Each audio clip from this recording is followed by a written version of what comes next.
Non, la vraie valeur des Français ici, c'est ce talent des ingénieurs qui fait que dans toutes les grandes sociétés de la vallée, Facebook, Google, Twitter, on peut dire pour San Francisco, Apple, etc., il y a des Français partout.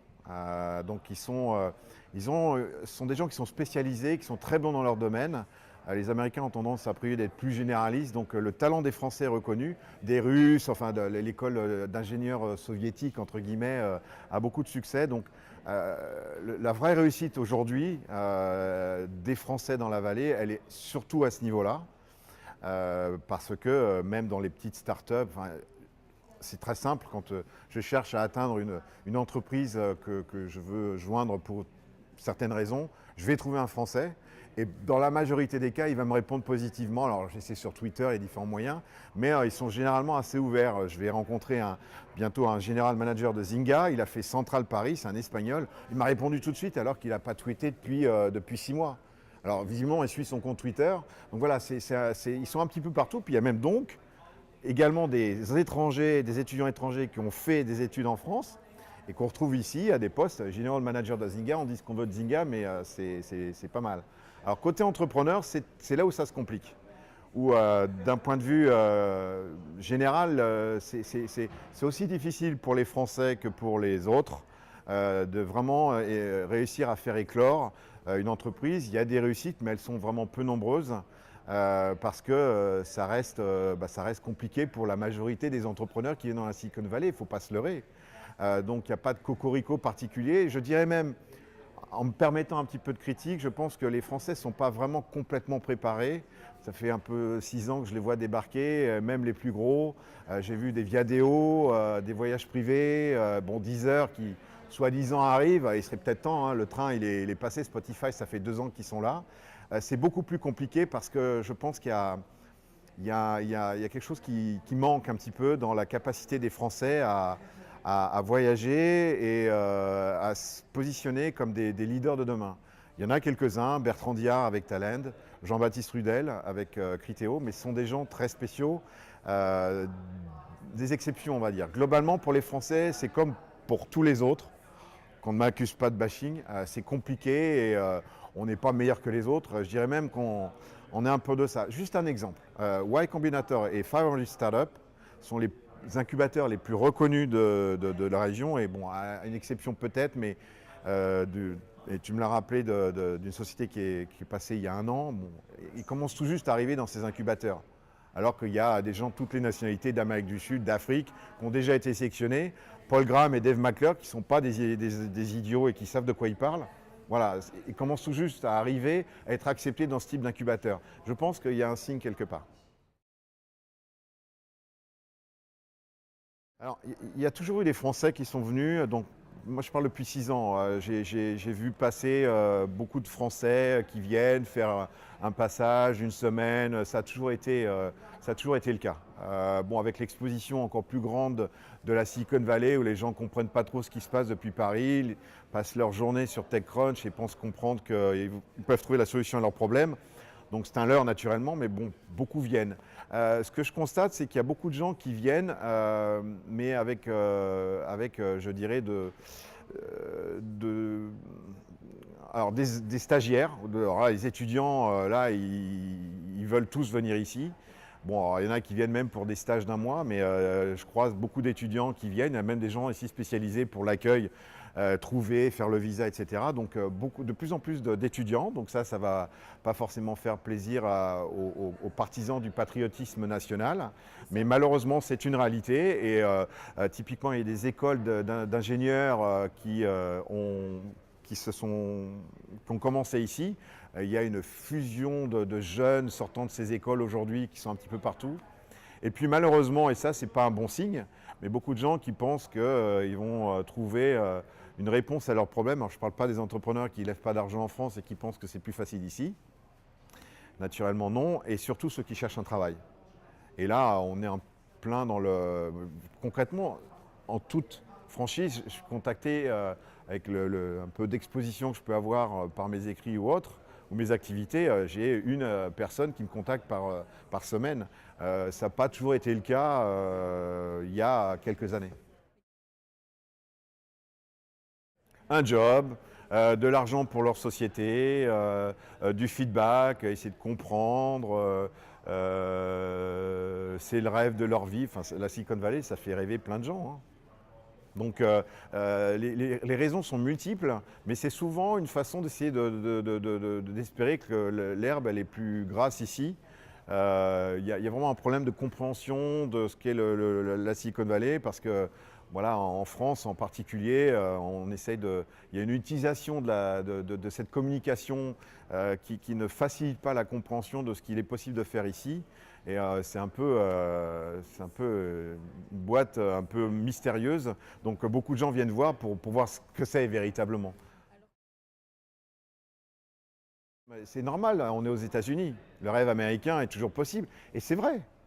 C'est vrai qu'en plus on est en Californie, donc les gens sont naturellement disposés à te recevoir, à te parler, même si tu es un compétiteur, ça m'est encore arrivé récemment, c'est pas un problème, mais ça reste un leurre et c'est compliqué, il y a autant de déchets que n'importe où. Le vrai problème, c'est qu'il y a tellement d'argent que ça rend les dés sont pipés dès le départ. Il y a tellement d'argent. Le fondateur de Netscape, qui a maintenant un fonds d'investissement depuis quelques années, il vient de ramener 1,5 milliard pour son 4e fonds. On est en plein délire. Les levées de fonds de 10 millions, de 20 millions pour des séries A, donc les vraiment premières accroches de capital risque, c'est des essais, c'est rien du tout. C'est comme pour toi, tu vas t'acheter une baguette, puis tu vas, ah tiens, je vais acheter une éclair parce qu'à mon avis, elle doit être pas mal. C'est juste une éclair pour eux, 10 millions. Je plaisante pas. Non, c'est pas un casino, comme je l'ai déjà dit, c'est contrôlé. Mais le fait est, c'est que le constat, c'est que les investisseurs, année après année, continuent de ramener des fonds de 1,5 million, là, 1,5 milliard. Là, je trouve que c'est vraiment... Enfin, non, c'est visiblement plus intéressant que de placer en bourse. Donc bon, on ne peut pas faire tout et n'importe quoi. Mais bon, bah, les gens jouent avec les millions, c'est des paris, avec des sociétés qui n'ont pas forcément le chiffre d'affaires, etc. Mais il y en a tellement. Enfin, on ne se rend pas compte à quel point l'argent est là. Et bon, attention, hein, c'est pas pour tout le monde, hein. Il faut faire partie de la famille. Donc il faut passer par... c'est ni une mafia, ni une franc-maçonnerie, mais bon, il faut passer par les bonnes portes, comme partout. Mais c'est par rapport au reste, c'est indécent. Donc on est là pour... je ne sais pas si les gens s'imaginent la fortune qu'ont fait les premiers investisseurs de LinkedIn, de Facebook ou de Twitter. Mais quand on voit que Google rachète une société 3,2 milliards de dollars alors que bon, elle a vendu quoi, je sais pas, 100 000 produits, c'est un pari sur... c'est de la pub, à la limite, c'est comme se payer un gros spot de pub. C'est exagéré ce que je dis, mais il y a un peu de ça. Il y a tellement d'argent ici. Donc bon, il faut bien que l'argent circule aussi. Il faut qu'il respire. Mais il manque rien à la France. Il faut que la France fasse voyager ses jeunes plus que ça. Il faut que la France ait un système d'éducation qui qui permettent de faire que ce n'est pas que nos ingénieurs qui sont bons, mais qu'on ne fasse pas que des bacheliers avec la sélection naturelle, des meilleurs. Enfin, je ne vais pas ressortir les débats, mais il faut arrêter avec ce patriotisme national qui est complètement inadapté au monde d'aujourd'hui. Et Internet, ça n'est qu'une loupe sur ce qui est en train de se passer dans le monde. Soyons heureux quand on voit des Français de l'étranger qui se permettent de faire des commentaires, mais écoutez-les, parlez avec eux. Et commencez pas à réagir comme si on était en train de vous insulter. Oui, la pensée unique, non. La pensée unique, non. Il n'y a pas que. On a le droit de ne pas être d'accord avec des choses parce que c'est bien, faut qu'on aille tous dans le même mouvement. Non. Il faut qu'on aille dans une direction où effectivement on va permettre à tous les talents de pouvoir, je dirais, s'émanciper. Ça devient encore, malgré les efforts de plein de gouvernements, ça reste encore trop compliqué de créer une société. C'est trop facile de se faire aider à droite et à gauche. En France, quand on veut recruter ou quoi que ce soit, on va regarder à droite à gauche ce qu'on peut faire pour essayer d'embaucher au moins cher ou comment je peux trouver de l'argent pour commencer ma boîte. Non, mais c'est pas comme ça que ça marche. Il faut inciter les gens qui ont de l'argent à investir plus. Il faut, je pense, créer une révolution fiscale pour que véritablement on remette de l'argent dans le circuit. Et puis qu'on soit content de ces choses qui réussissent, qu'on arrête de dire que Criteo, c'est les réussites du Made in France. Oui, mais pas seulement. Peu importe. Ce qui est important, c'est qu'il y ait une espèce de flux. Aujourd'hui, le flux ne marche pas. La France, elle est malade de son administration. Moi, je vis l'administration aux États-Unis. Elle est normale, l'administration, mais à ce point-là. Donc ça ne marche pas véritablement, on essaie de fermer ses frontières. Non, c'est plein de choses qui font qu'aujourd'hui, quand on regarde en France, on est désolé de ce qui se passe. Et il y a une fracture qui est en train de se faire entre la France qui se regarde, qui écoute ce que les politiciens et les médias peuvent communiquer sur le Made in France. Le Made in France, mais ok, la French Tech, for what ? Elle est partout. Il faut se servir de ces ambassadeurs à l'étranger pour continuer le mouvement et laisser les jeunes partir. Laissez-les. Il y a plein de choses qui vont bien en France. Le vrai problème, c'est qu'on n'arrive pas à mettre tout ça en musique. À la fois dans le domaine de l'éducation, où on est capable de sortir des ingénieurs de grande qualité, mais globalement, on n'en fait pas des gens qui sont prêts à voyager, des gens qui voient le monde. En grand, on essaye la pensée unique, l'exception culturelle, on en fait des gens qui sont un petit peu, qui cherchent à devenir le prince de leur royaume, mais pas les princes du monde. Et ça, c'est un problème parce que ça bloque des entreprises dans leur développement. Nos gros leaders du web français, pour la plupart, ils investissent dans des boîtes à l'étranger, mais on ne les voit pas beaucoup à l'étranger. Et pour certains, ce qu'ils font, on ne peut pas dire que ce soit vraiment des réussites dont on entend parler dans les journaux, aux États-Unis en particulier. Et puis, on n'incite pas assez aussi l'investissement.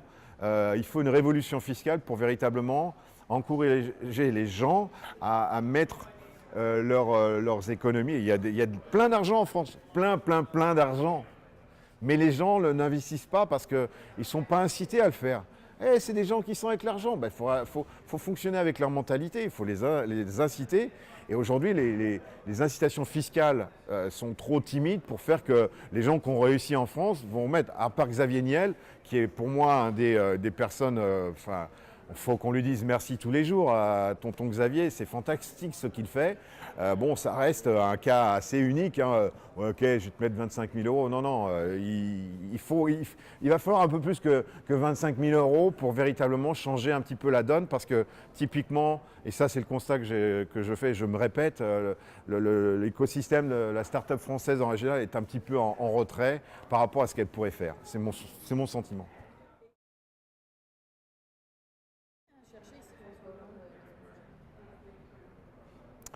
J'ai écrit là-dessus en disant que je ne savais pas. Et hormis une opération de communication, je ne vois pas l'utilité de la présence du président de la République, à défaut de paraître peut-être insultant, Rien de personnel, je trouve que c'est quelqu'un très amusant et d'intéressant à suivre dans ses mouvements. Mais franchement, pour moi, ça reste une opération de communication.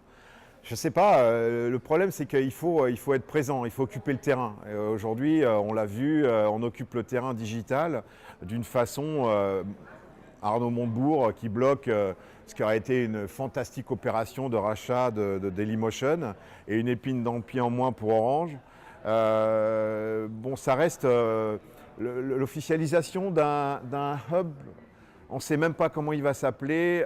Les baronneries locales sont en train de se disputer, on va dire, l'argent qui va peut-être être distribué, qui va s'en occuper, où ça va se faire.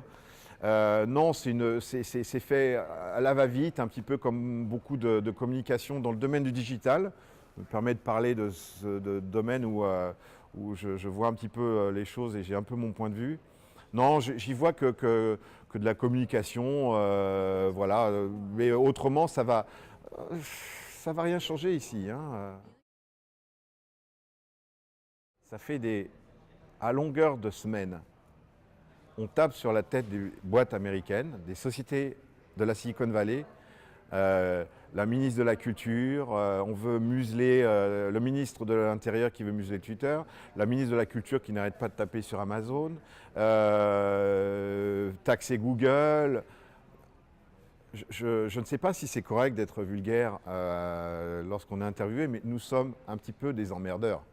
Et ce n'est pas une visite du président de la République française qui va changer toutes les difficultés que les entreprises peuvent rencontrer dans leur développement en Europe et en France en particulier. Ça ne va pas changer grand-chose. Ils vont être très polis parce que les Américains et les Californiens sont des gens accueillants, très polis. Mais franchement, ça va rassurer personne. Voilà, c'est juste, qu'est-ce que ça va changer? Ils savent très bien que de toute façon, la France veut toujours gérer un petit peu ses affaires d'une façon un peu unique. Les Américains adorent la France. Les Américains adorent la France. Quand vous leur demandez où ils veulent venir, Paris, c'est la première destination de leurs rêves. C'est la destination où ils rêvent tous venir. Donc ils adorent la France. Le problème, c'est que la France a une tendance à se croire un petit peu unique, à se prendre un petit peu pour quelque chose d'un peu plus important que ce qu'elle n'est véritablement. Et clairement, bon, l'évasion fiscale, il faut combattre ces choses-là, c'est évident. On ne peut pas se permettre de débarquer sur le territoire et puis faire un petit peu ce qu'on veut. Bon, il y a des règles, il y a des... Bon, faut comprendre, mais les Américains, pour la France, c'est 70 millions, quoi. C'est tout.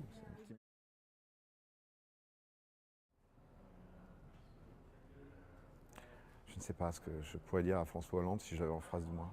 Je pense que globalement, il faut se débrouiller pour que nous ayons une jeunesse. Je suis père de famille, donc je suis très soucieux au problème, qu'on ait une jeunesse qui voyage. Je lui dirais, ça va être un peu poétique peut-être comme réponse, fais voyager la jeunesse, réinstaure le service militaire, je ne sais pas, mais faisons voyager notre jeunesse et donnons un petit peu plus de recul à toutes ces générations, parce que voilà, globalement, la France est un pays qui a du mal à intégrer. Ici, on s'intègre très rapidement. C'est difficile d'être intégré en France. On le voit très bien, les problèmes qui sont en train de sortir, ce sont clairement des problèmes d'intégration. Donc, fais voyager les jeunes, tous les jeunes de France.